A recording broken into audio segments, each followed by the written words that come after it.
Low ball in, Harry Wilson. Yeah! Oh yes! Oh yeah! Across the face of goal, headed in. Yeah! What a wonderful goal from Harry Wilson. It's been coming. Off you go! After the game, babies are made. Hello everyone and welcome to the That's So Craven podcast, your number one source for all things Fulham. It's David Crave here and we're celebrating a fantastic week.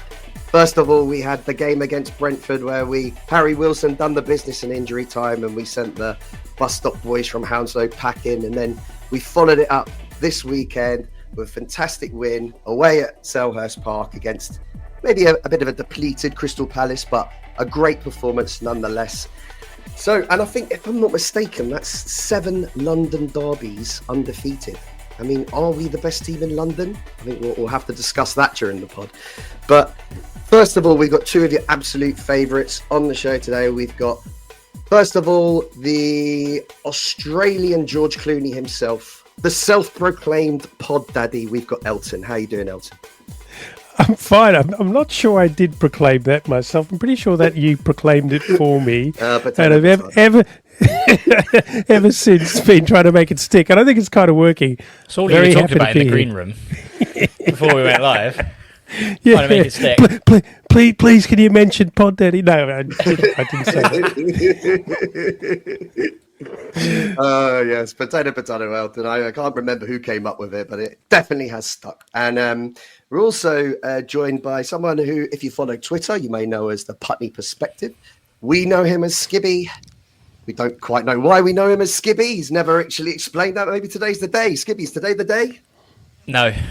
But yeah, we've got to keep some kind of mystery in here, and people keep coming back. Like one day, I'll give you the story, and it's a great story, like a fantastic story. So hold on for that one. But no, happy to be here. It's always good to speak to you guys, regardless of the result. Let's put it that way. I mean, I love this. So, but obviously, off the back of a win, it's always a lot happier. So, no, happy to be here and happy to dive into the game. Off the back of 2 wins, this is the thing, and yeah, it's feeling good. It's a good time to be a Fulham fan. So, first off, I just want to do a quick plug for the Discord, and yeah, there'll be a link in the pod summary for you guys to get involved. There's actually a little group in there that's not been used as much recently, and it's one of my favourites called Just Ask Sam. So we've all got our problems in life. We've all got our worries and our concerns. And if you want an immediate answer, then the best person to talk to is Sam. So get onto the Discord, ask Sam a question about your life, and he'll solve it for you. That's 100%. That's So Craven guarantee. Okay. Everyone following today, I can see we've got a few already logged in and listening and following. So thanks for joining us. Please feel free to fire in your questions, your comments, or even your abuse. We're big boys here. We can take it. Give it your best shot. And I'm sure we'll get through what's been a great week for Fulham. So let's get started. I don't want to talk about lineups again. Every week we talk about lineups, and every week it's unchanged. We could talk about lineups. We could talk about Palace. I mean, how weakened they were. I mean, a debut. I'm now going to forget the lad's name, but when I saw a number 55 in the lineup, you're thinking, okay, they're really sort of not scraping the barrel. I don't want to really put him down, but I mean, thrown into the deep end, I think, is for a sort of Premier League debut against arguably one of the, I would say, hit and miss kind of sides that when they're playing, it's going to be a tough game, right? I mean, we are a tough game. So for him to be plonked into centre midfield with, I think Gay was the centre mid as well at the start. Yep. So, they've had to really shuffle the pack. So, I mean, I think I was speaking to Barton in the Discord and saying, after you see the lineups that we're unchanged, we had a great sort of outing against Brentford, but then when you see the changes that Palace have had to make, you started to think a bit optimistic here, and you're thinking, am I overselling this a little bit, thinking this could be another 5-0? It could go either way. It's going to be one of those where they are really well drilled, shut up shop, and scrape a 1-0 win, or Fulham will just come at them and take them to the cleaners. So I think the lineups when they were released was quite exciting and a course of caution for me, really. there was a bit of complacency, which I thought we would get, just because obviously it's a very makeshift team, as I mentioned, and maybe as we sort of go into the game, maybe we did start to see that bit more of a relaxed feel from a Fulham perspective, I think. But no, it was definitely an interesting time, and I think a great time to play Palace as well. So I think that was quite interesting for me. Yeah, definitely. They haven't had the best of form, and they were depleted. They had a few injuries just before the game. Eddie Nketiah, I think we knew that Will Hughes was suspended, and it was a very makeshift side, and that created an opportunity for us, Elton. What were your thoughts when you saw the lineups? Well, I sort of jokingly mentioned that we might see some kids, and sure enough, I mean, to be fair to the young bloke, he did pretty well. He's got a decent foot on him, hasn't he? What are you laughing at, Skippy? Oh, just that there's been a comment in the Discord, which I think you need to have a look at before we mention it, Elton. I think it's in reference to my introduction. Well, I'm not sure whether to. I'm quite a big fan of Judi Dench, so I'll take that as a compliment, gender aside. But anyway, whatever, you know. Yeah, we all have to appeal to our audiences. But thank you, David. Welcome.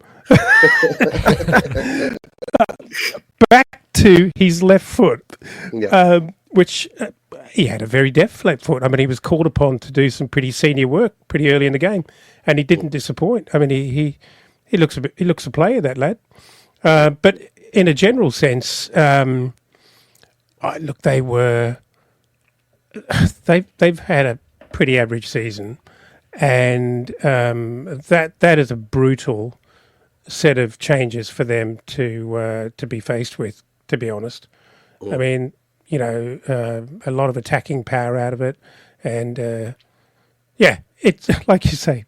How can I put it better than saying it's a great time to play Palace? Yeah, absolutely. And, you know, it was an interesting start to the game. There's a few mistakes from Fulham at the back, I thought. We were a little bit sloppy, gave them some opportunities, but we were doing our usual, our usual play. We were pressing them. We were looking to try and create, and our build-up play all season's been really, really good. It's just been the kind of clinical finishing end product that's kind of let us down a bit. Is that what we saw again in the first half, do you think, Skibby? Yeah, and I think this is where I was sort of talking about the complacency is, you know, with sort of Eze missing being a huge miss, and Mateta is a bit of a handful, but similar to Muniz, hasn't really hit the form that he had at the end of last season, where he was probably one of the most in-form strikers in the league at one point, Mateta. So, you know, maybe...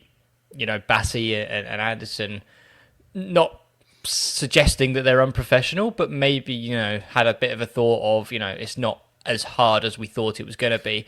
And we did start to see that kind of sort of play. Sort of early on, we really sort of took a foothold of the game. I thought that we were passing the ball, we were moving it well, we were getting the space. I loved the fact that against Brentford, it was... Nelson and Emil Smith-Rowe were sort of standing on each other's toes. They were both out wide, and I was just sort of like going, right. And we were saying that, you know, we need to crash the box a bit more. And what I loved was that they obviously had a bit of an understanding that, you know, if Nelson was wide, Smith-Rowe would be central. If Smith-Rowe was somehow wide, then Nelson sort of drifted in central, and, you know, he got in behind, he got a one-on-one, did his best Adama impression and sort of fluffed his lines a little bit. But, hey, I mean, from a defensive point of view, when we were so on top of the game and you're thinking, okay, we're very comfortable here, there were elements of, you know, Anderson potentially not clearing his lines when he should. There was an element of Bassi. He let it bounce, I think, with Mateta in the first half, which could have easily been a penalty because Leno came out, rushed the punch, and it just looked really messy. And you're just thinking... Never, schoolboy defending, right? Never let it bounce in your box. If you can get rid. But, I mean, I'll give him the benefit of the doubt. Mateta is a big lad. He can really throw his weight around and can really let you know that you're in a game. And I just think, Bassi, there was a point there where I just thought, hook it away. Anywhere. Corner, throw, anywhere. But let it bounce. And then as soon as you let it bounce, he's going to he's going to outmuscle you, try and make something happen, because he loves those sort of dirty goals where, it'll just bounce off a knee or his head. And we even saw another element of that where it just, I think there was a mix-up between sort of Anderson and Mateta, and he got the head and he had to clear it off the line. And you're just thinking, when we were so comfortable in the game, these lads just needed to be a bit sharper, know what kind of player Mateta. They must have done their research, right? That we don't sit around for a week and not watch some tapes on Mateta and how he plays. They've also played with him. Joa even played with him for 2 bloody years, so I mean, surely he knows how he's going to play. But yeah, I mean, that's probably the only thing that left a bit of a sour taste in my mouth, was just, and I think that was definitely picked up by Marco in the second half, that we were a lot more defensively sound after that, and I think we just had a bit of a wake-up call. But it was just, there was just points where we just needed to clear our lines and just reset and stay a bit more focused, which I didn't really see for the sort of the first sort of half hour, which wasn't the best. But other than that, I think we were in control and comfortable. Yeah, it was just sloppiness at times, I think. Elton, what were your thoughts?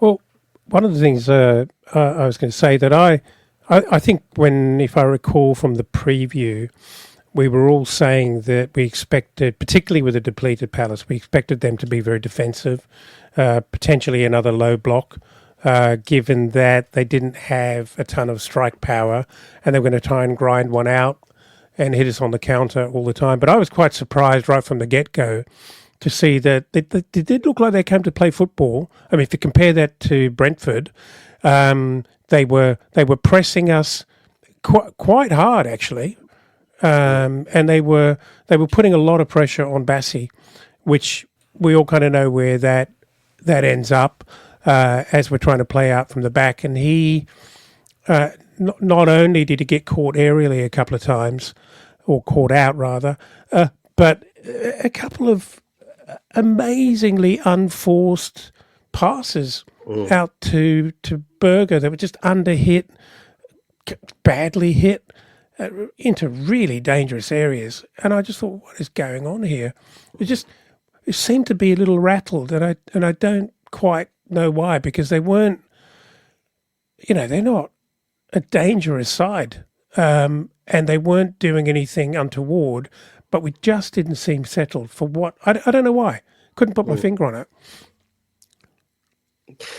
Yeah, it was a little bit strange. As Skibby said, I think we got on top of it a bit more in the second half, but surely, definitely in the first half, we found Mateta's physicality a little bit difficult to control, and the mistakes weren't helping. But on the other end of the pitch, we created quite a few chances. The first one of real note, I think, was a shot across the box from Rao, from just outside the box, just went past the far post. It was a really good actual effort, I thought, turn and hit. And, I thought in that first half, Rao had a really, really great half, linking up play, lots of 1-2s, really fantastic centre-forward play. And I know he didn't get on the score sheet yesterday, but I would actually say that was one of his best performances, personally. He was involved in everything. And then we had the chances that fell to Nelson, and I think we saw a bit of this at Brentford. He kind of had one really good chance, I think, when he went through 1-on-1, which he did really well to get himself into the position. But and this is something I've noticed about Reece Nelson in the last few games, is when he's through on goal and when he's about to shoot, he's got to get his head up. His head's down at his feet, looking at his feet, and he doesn't really know where the goalkeeper is, where the goal is. We saw that on the chance right after, where he whizzed one quite far wide of the right-hand post. And, I just think if he'd have looked up and seen where the goal is, he'd have had a much better chance to score.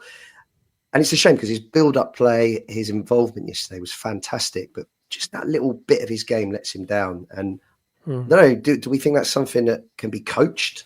I mean, what do you think, Skibby? 100%. Yeah, 100%. I mean, I think that getting your head up, knowing where the goal is, and having that composure is something which you can add to a game quite easily. I think it's much, much harder to get in the right position to be able to score. And I think that is the really tricky part.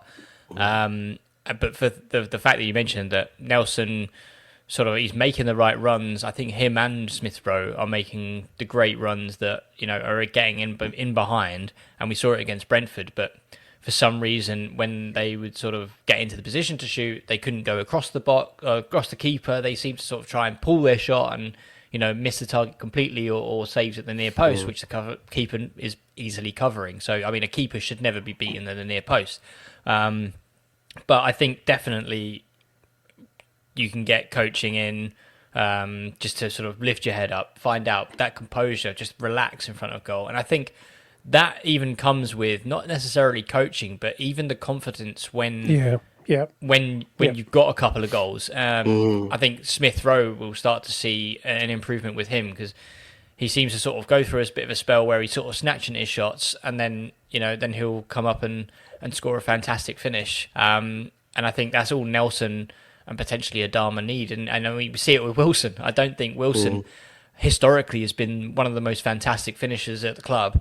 I mean, you can bend them in from sort of 25 yards, but when he gets in that one-on-one situation, I can't remember the game exactly, but I remember him being one-on-one, and he tried to do this outside of the left boot, and it went wide, and you're just thinking, anything you could have done 4 or 5 different things there, and you would have scored a goal, and the one thing you chose was the hardest decision of them all.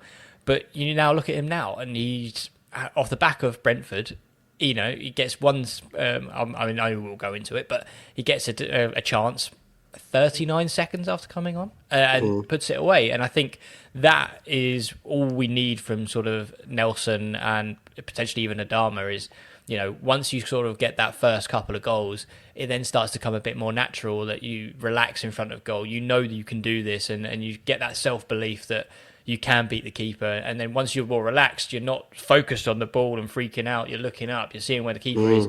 Then you start pulling out different kind of finishes which will be just a little side foot to the side of the keeper, lift it over them.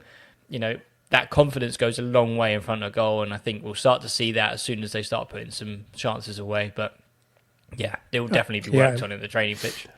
I do agree with you wholeheartedly. If you look at the guy, he's got the technical ability. You can imagine him on the training ground being quite cheeky in front of goal. And head down or up, if he'd got himself set and he lifted that left or right, he would have beat the keeper.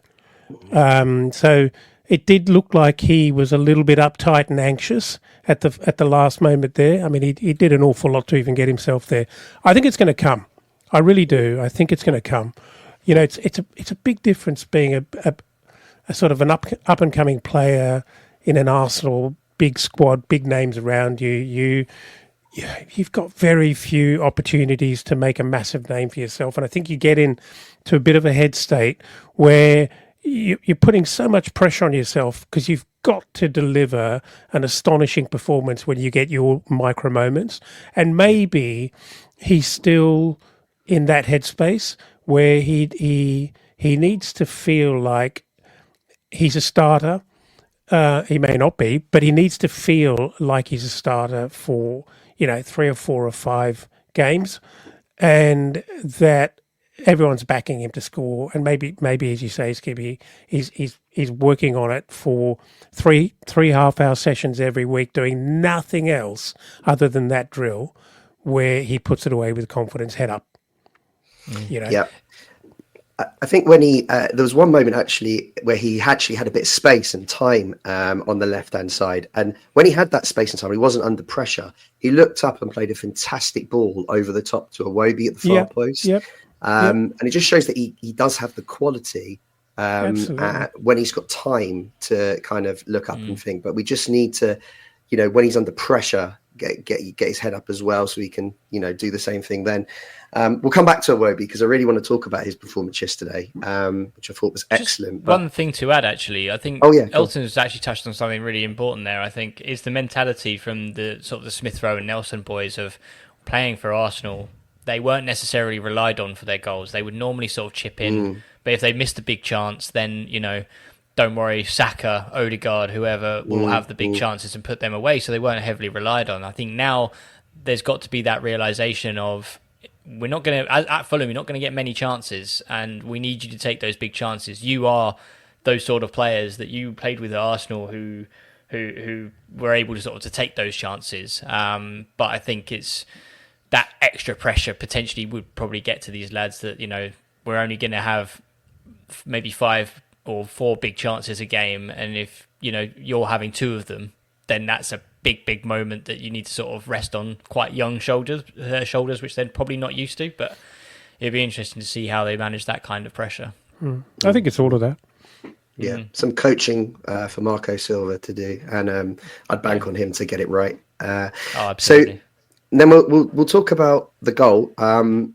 First of all, I just thought Emil Smith-Rowe, I thought he had an excellent half. He was on. He had a really, really impressive performance. I think it was his best away performance of the season. And I think what the highlights for me were when he gets the ball deep and starts dribbling, he looks unstoppable. And he seems to know exactly when to release it just before the tackle comes in or someone comes across to cut it out. And, it was great to see. It created lots of opportunities for us yesterday throughout the game. But I was just really pleased that he actually got the goal as well at the end of the half. A goal that came from him actually intercepting the pass in the first instance. And then a quick 1-2 with Rao, who, as already mentioned, was at the kind of heart of everything we did well, I think, in the first half up front.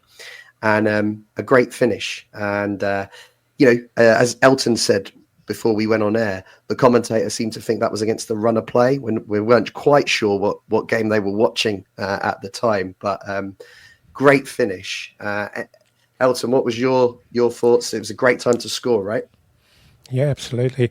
I thought it was really elite of him, the way he pounced on the opportunity, the mistake, but didn't try to do too much. He was thinking 2 steps ahead in an absolute blink of an eye, because he knocked the ball to Rowell and then put his head down and absolutely raced forward to give Rowell the opportunity to pass it to him, which would not be.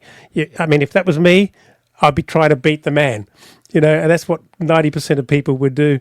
And he was smart enough to actually create more space for himself by knocking it across and then getting his head down. Really clever stuff. There's something about him which is a bit Willian-esque in the way that what I used to love about Willian, my favourite player from last year, what I used to love about him was how he'd have the vision to knock the ball into safety in really tight spaces. He'd just be kind of like his mind is twitching at eagle or bird of prey speed, and the ball comes to him and he's under pressure with a couple of men around him, and he'll knock it into an area that no one's even thinking of, and as a man free on the move. And I see Emil Smith-Rowe doing that a number of times. First touch, really cleverly knocking it into space to set us on the move. And that's a boy who really goes to another level when he's feeling confident. So for me, he can't score enough goals quick enough, as far as I'm concerned, because he's a changed animal when he's scoring. He's really exciting to watch. As you say, very exciting once he gets the ball, and you can see it coming when he suddenly spots an opportunity to beat a couple of men. And both him and Reece Nelson, and to a lesser degree Iwobi, is very exciting to watch when he tries to do that. Of course, there's Adama as well, but he's in his own class of specialness. I thought that was.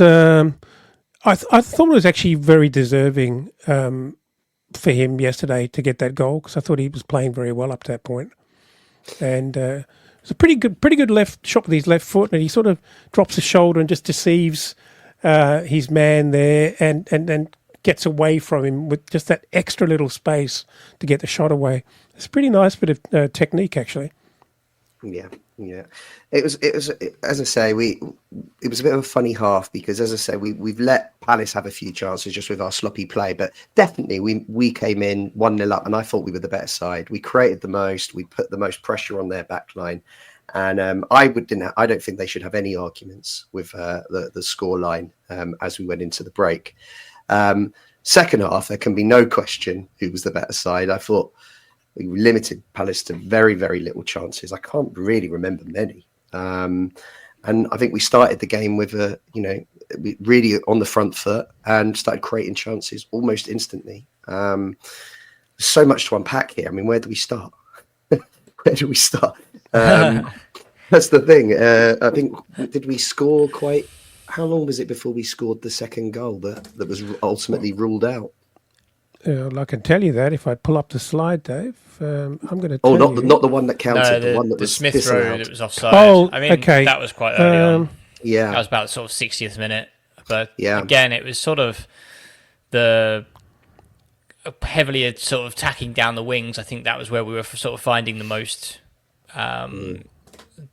most success. We were getting the overload on sort of the left-hand side, which, and then the switch of the play leaves Iwobi with loads of space. And I think it kind of goes down to sort of two things for me. I think it's that kind of intricate play between Nelson, Smith Rowe, and Robinson being an absolute huge threat on the left, really causing these Crystal Palace players to having to sort of shuffle over.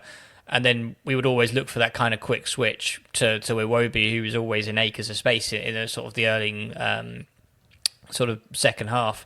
I think big shout out to Berger as well. I think it probably wasn't his as effective as he was at Brentford, but I think he was doing the things correctly and doing them in the right manner, which I thought was sort of fantastic. And it was also nice to see Andreas actually getting in the box for a change and actually making things happen.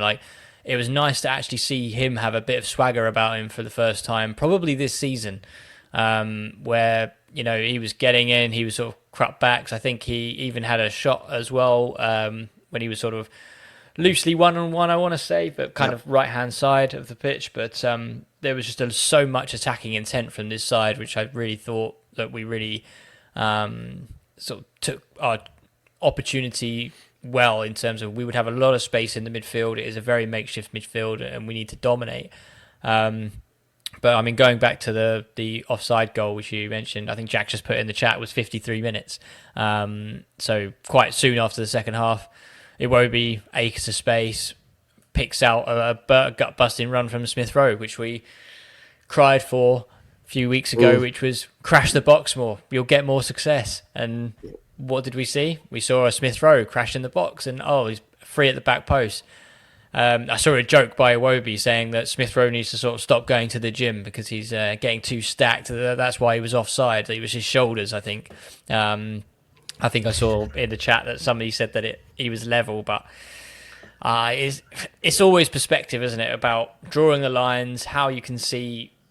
To me, from a certain angle, there was that left foot, I think, of the defender where it looked like it was onside, but apparently when you draw the line, his bulging, swole shoulders were playing him offside. So it's one of those things, isn't it? I mean, this leads down to a complete rabbit hole for me, which I get that the offside rule is to rule out goal hanging and people from taking advantage, but are you really getting an advantage by reacting quicker than a defender by a shoulder, not even like a full step? I don't think that's an advantage for me. I think that's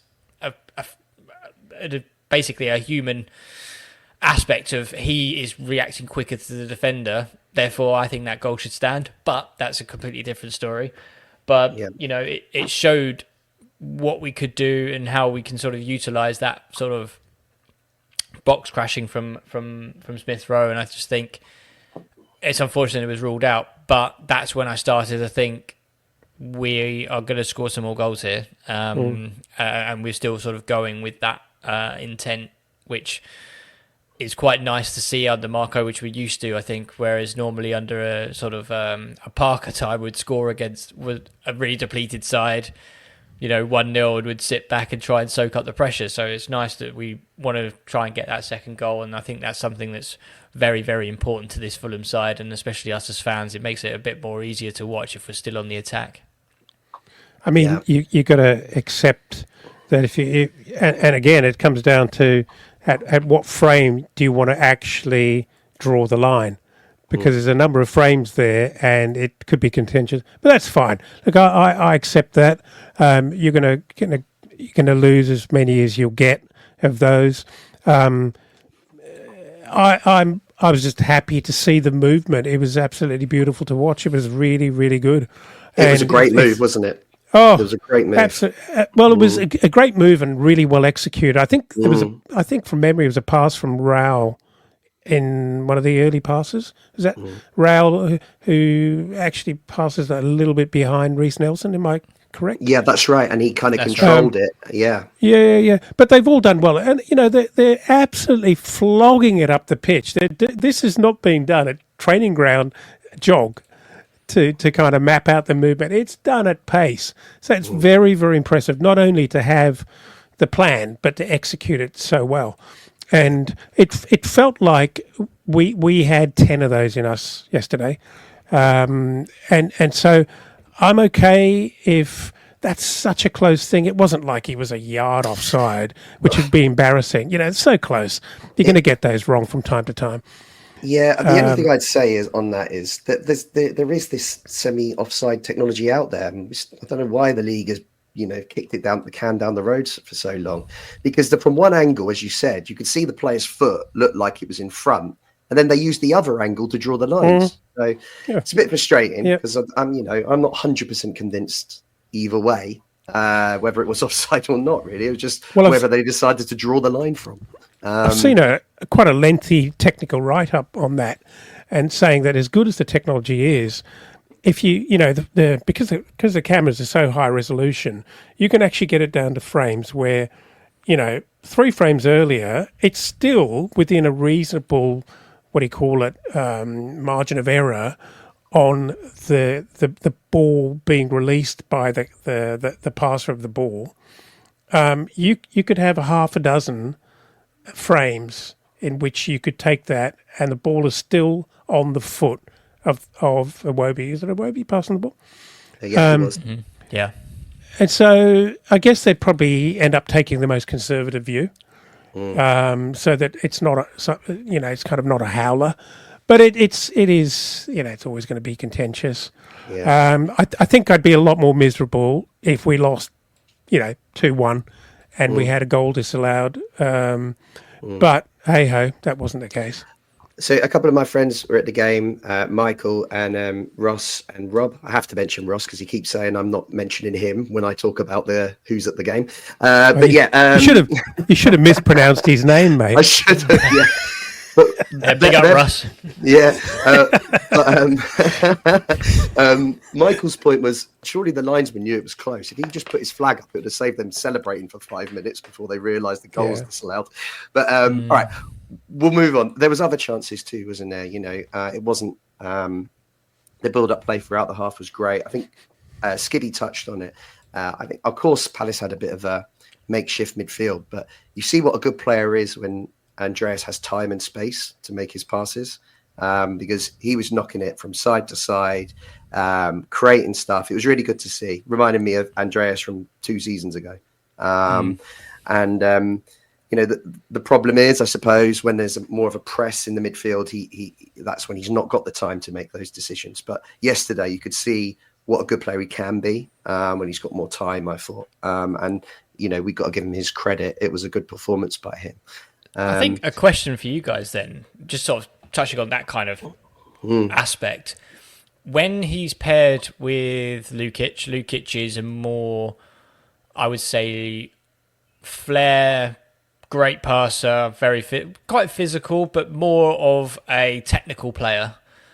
But then when he's paired with Berger, who, to me, what I've seen is very aggressive in the tackle, sort of some very similarities to sort of Palhinha, not as, flamboyant in the tackle where he comes really flying in, but I think just really aggressive, really in your face, and then sort of allowing then Pereira to sort of turn and then have that kind of space from winning the ball back.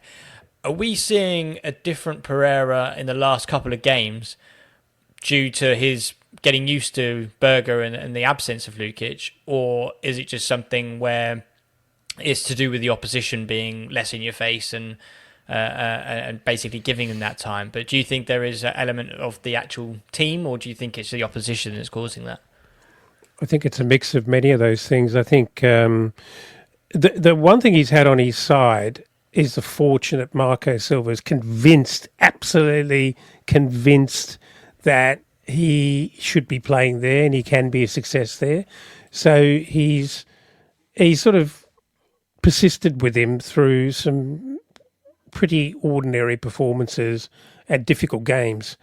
The fortune here is that the last couple of games we've not only played very well, but the opposition have kind of not really been up for it or up to it, and that's allowed him to come back into the game. It's also been a real turnaround for Berger alongside of him, and that makes a difference because suddenly he's got someone who's defending very, very effectively and very aggressively, which relieves Pereira to be a more creative player as well, right?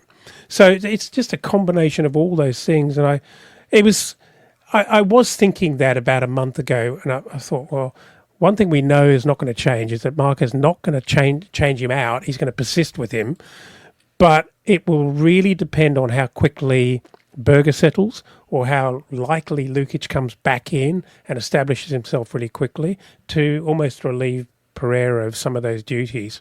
Because when we've got a six that's working very well and an opposition that's letting us have the ball, Pereira is highly effective, or can be.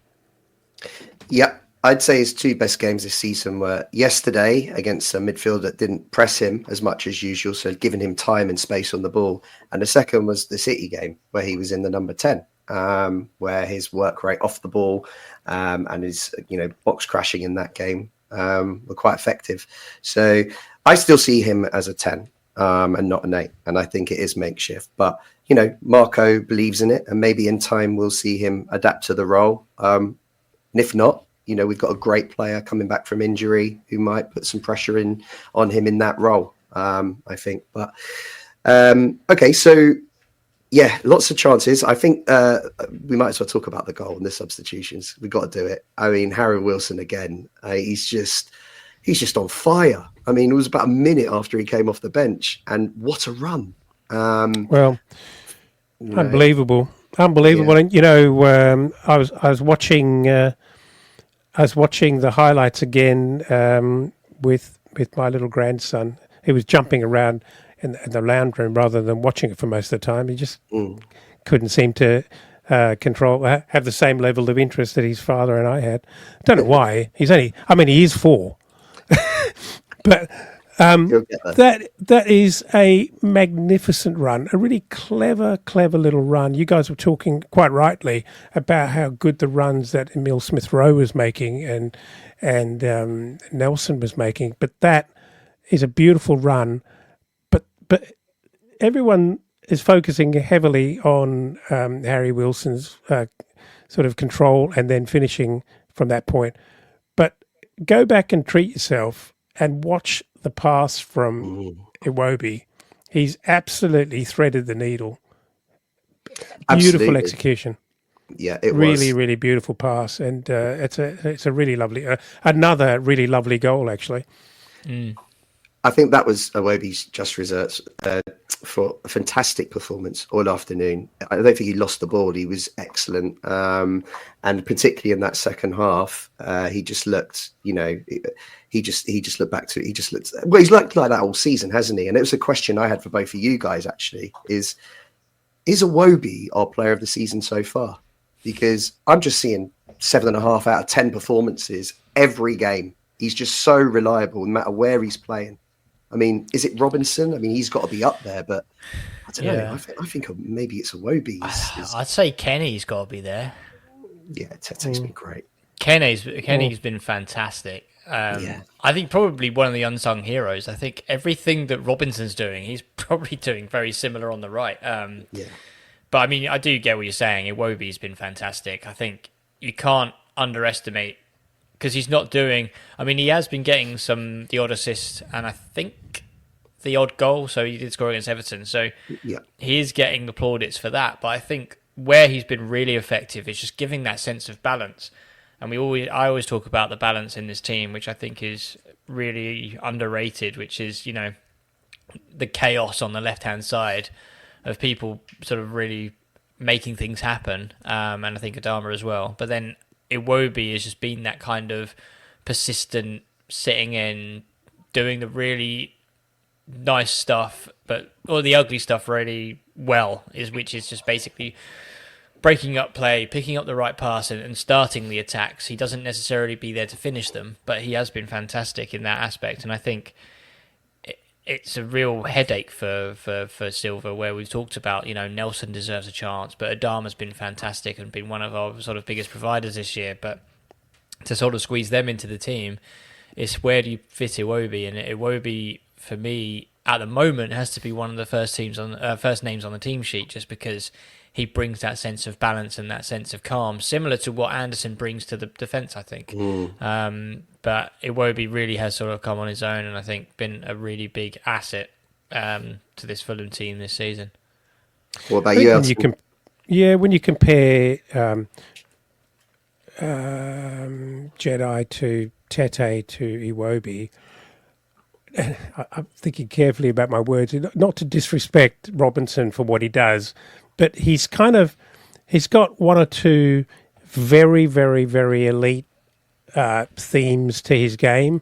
There was one moment yesterday when I can't remember who got the ball, but he took off on the outside of him, and he went into that mode where his head kind of jogged back and forth. He was so fast, and he did that so many times. His level of athleticism is absolutely sensational.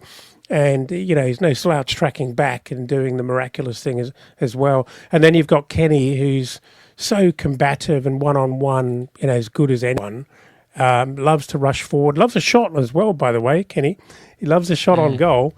But what I love about Iwobi is that he's doing a lot of the basics all over the ground. He's in defence, picking up the ball, starting our attacks. You'll find him in and around, the sort of 10. You'll find him in the box. He's doing it all over the place. His work rate. He's a fit boy. He's a really fit boy. His work rate's unbelievable. And I think for his utility and his ability to do so many different things, and actually to be deployed in a lot of different ways for Marco, makes him, such a valuable player at the moment. Yeah, it's been a great signing.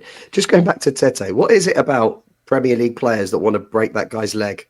It's just ridiculous now. It happened, I remember it was maybe 2 or 3 times last year where players tried to stamp on him, on his knee. And then again yesterday. I mean, it's a horror challenge, isn't it?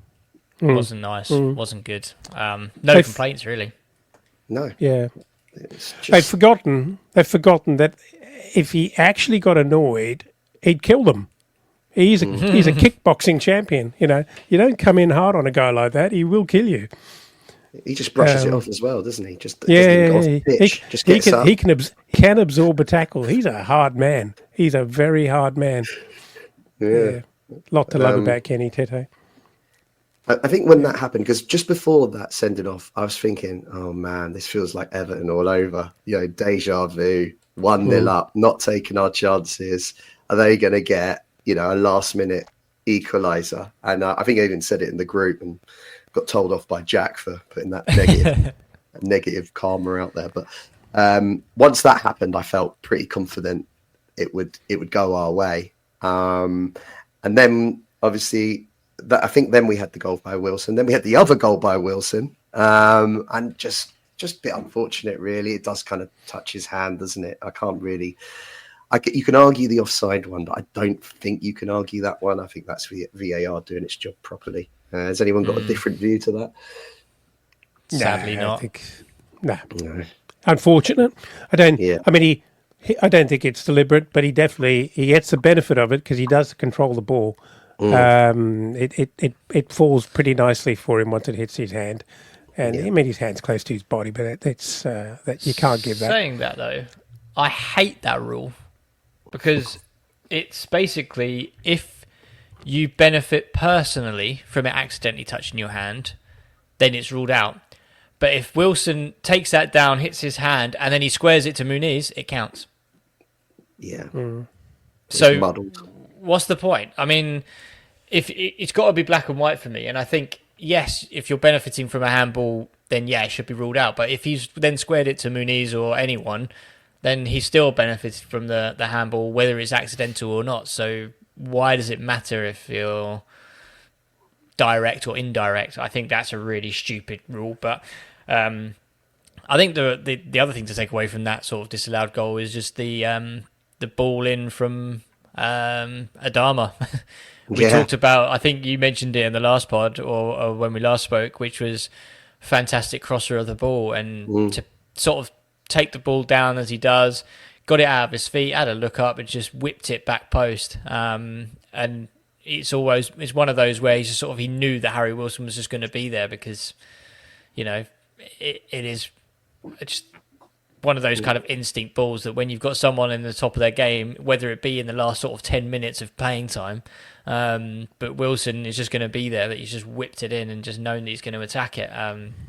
It's just unfortunate. Unfortunately, I mean, Carl's just said that it was in a natural position, but yeah, unfortunately, it doesn't matter. But it's a stupid thing. The problem with handball rules and penalty rules is like the tax code. It's something that hasn't been sort of thought out in one sitting. It's these little carbuncles that keep getting added on to block this and patch this and prop this and support that and make that a little bit more.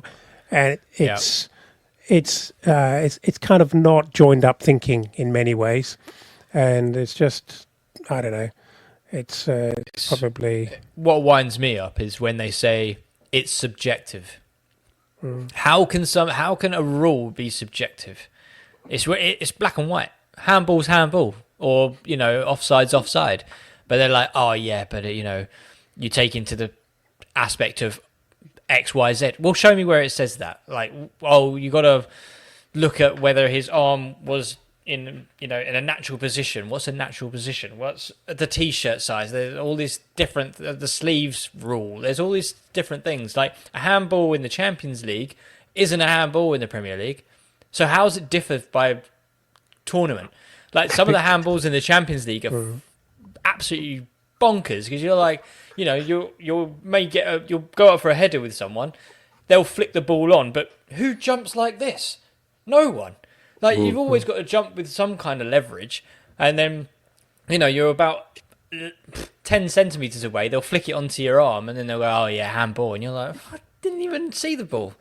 It's just, I think that's stupid. But I mean, this instance, yeah, I can see why they gave it. He made his frame bigger. He stopped the ball from going out, natural position or not. But yeah, I think it's something that's it's never going to be fixed. They're never going to look into it. They're never going to care enough to sort of change it up. But it is going to be something which, just never say it's subjective. That's a stupid rule. I hate subjectiveness. What would have been really quite interesting is if that had gone in and counted, Harry Wilson would have been our joint top scorer this season. And I would have said it wasn't handball. Shut up. Which would have been just mad after 2 games to be our joint top scorer. If you think the amount of goals we've scored this season, just shows what a threat Harry can be, though. And I think this number 10 role where they bring him on and just give him a bit of a free rein to attack the box, looks like something that we're going to enjoy for the foreseeable future.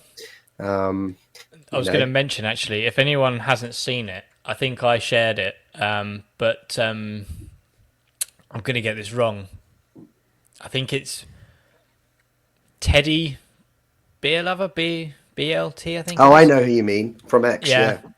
But on X, he took a video of the goal, but starting from when Iwobi picks up the ball. So you can see from the away end, Harry Wilson make that run. So what a fantastic video. It's a really interesting one from a fan because you feel like you're in there. So great work, Teddy, on getting that video. But it's also watching Wilson's movement from the moment that Iwobi picks up the ball. So I think there's about 2 defenders and Muniz occupies the outside and he just makes this real long-winded run across Joe's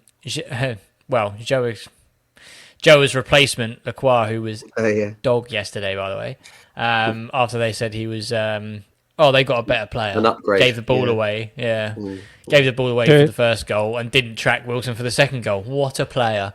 Check out that video if you can. Well. Very good. Yeah, well, let's ask Jack. Let's ask Jack to retweet that post if he can find it from Teddy, just so that people that are following the pod today can have a look at our X channel after the game and see exactly what you're talking about there. Look, it's another 3 points and 18 points from 11 games. I can't even remember the last time that happened. Does anyone know? I mean, it seems like a fantastic return. This season. What a great time to be hitting a bit of form, things beginning to work in our midfield that we were pulling our hair out over just a couple of weeks ago is now way more than serviceable. We've got this machine that's starting to work. It feels like we've gone into second gear in our season, and we've got this nice little run of games before it gets pretty tough. Actually, we've got after the next 3 games, we get 4 tough games after that. So it'd be wonderful for us to really capitalise on where we are at the moment and to pick up maximum points over the next 3 or 4. Do you know what's interesting? Here's another question for you guys. I think Wolves obviously picked up a win yesterday, right? And before the game, there was talk that they could replace Gary O'Neill if they'd lost that game to Southampton because they'd be bottom of the table going into the international break. Would it have been better to face them with a new manager or them off the back of their first win? First win. First win. I'd security. Yeah, and I'd rather not have any bounce from a new manager and any kind of upward swell. I think they're in big trouble. They're in really big trouble. I know it's a bit off topic because we're talking about Palace, but did we dodge a bullet there with Andre? Well, he's certainly not getting in to the team at the moment. While they're trying to find ways to compete, and they've obviously got defensive issues. They've conceded a ton of goals this year. Ever since Kilman left, it doesn't look like they've replaced him at all. And you'd think Andre being a number 6, albeit a ball playing number 6, would be part of the solution, not part of the problem. So it does raise some questions for sure. But is he a luxury player? He's not a big tackler.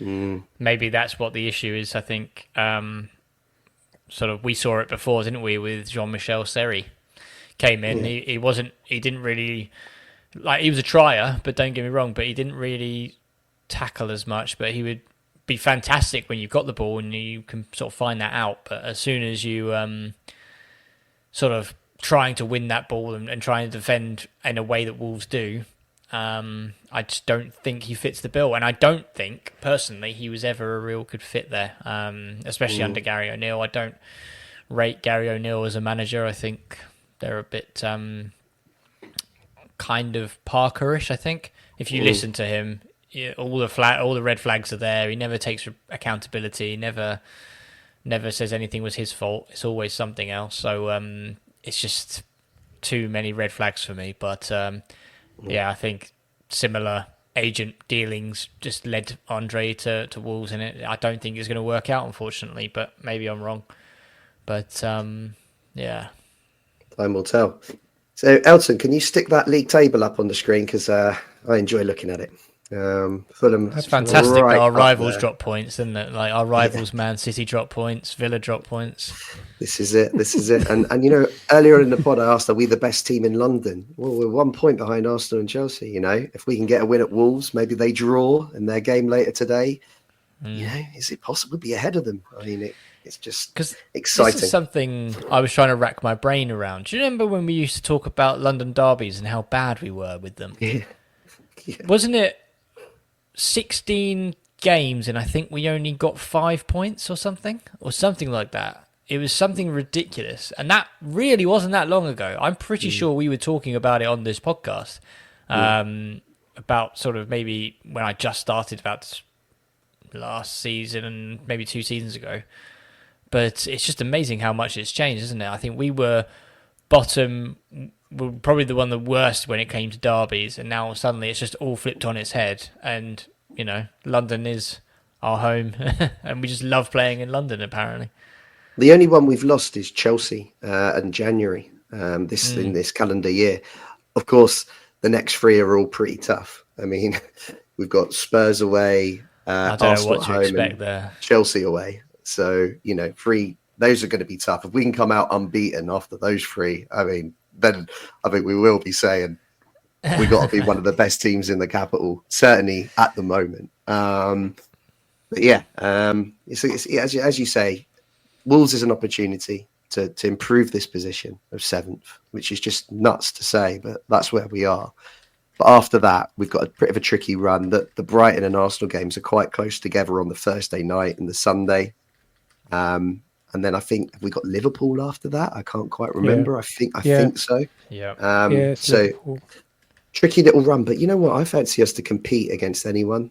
The way we've been playing this year, there's not many games where I don't think we've been the better team. I know it sounds really strange, but there's not been many games. Of course, you can look back at Villa and think, they've come away 3-1, but there was mitigating circumstances to that with all of the penalty misses and red cards. But maybe the Man United game, maybe the Ipswich game. But other than that, I'm really scratching my head to think of any games where we haven't been certainly the team that's tried to create the most and push the opposition.